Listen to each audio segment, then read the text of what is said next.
Hello everyone, কি অবস্থা সবার? আমি তিনি চলে এসেছি তোমাদের জন্য আরেকটি নতুন রেসিপি নিয়ে। আমাদের বাগেরহাটের লোকজন মোচা কিভাবে রান্না করে আজকে আমি তোমাদের সেটাই দেখাবো। অনেক জায়গায় আমি মোচা রান্না খেয়েছি, কিন্তু এই আমাদের মতো মোচা রান্না কেউই করে না। তো লেটস স্টার্ট দ্য ভিডিও। তো প্রথমে মোচাগুলো কুটে নেওয়া হচ্ছিল। এগুলো মূলত হলুদ এবং লেবু মিশ্রিত পানিতে রাখতে হবে। মশলাপাতির মধ্যে এখানে জিরা, আদা, রসুন, তেজপাতা, গরম মশলার যাবতীয় আইটেম, কিছু চিংড়ি মাছ এবং একটা বড় নারকেলের দুধ করে নেওয়া হয়েছে। এই দেখুন, মোচা কিন্তু সাধারণত কালো হয়, কিন্তু এই লেবু মিশ্রিত পানিতে রাখার জন্য এটা কিন্তু কালো হয়নি। এবার কড়াইতে তেল দিয়ে সেই চিংড়ি মাছগুলো ভালোভাবে ভেজে নিতে হবে। ভেজে নেওয়া হয়ে গেলে আস্তে আস্তে সেই মশলাপাতিগুলো দিয়ে ভালোভাবে ভেজে নিব। তারপর পরিমাণ মতো লবণ, হলুদ, ঝালের গুঁড়া একে একে দিয়ে এই মশলাটাকে আবার ভালোভাবে কষিয়ে নিব।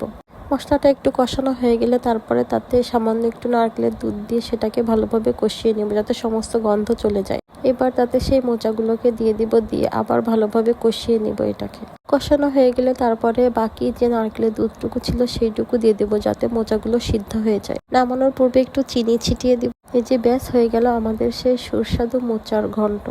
রুটি কিংবা ভাত যে কোনো কিছুর সাথে খাওয়া যায় এই মোচার ঘন্টটা। সো একদিন অবশ্যই ট্রাই করে দেখবেন আমাদের মধ্যে এমন মোচার রান্না।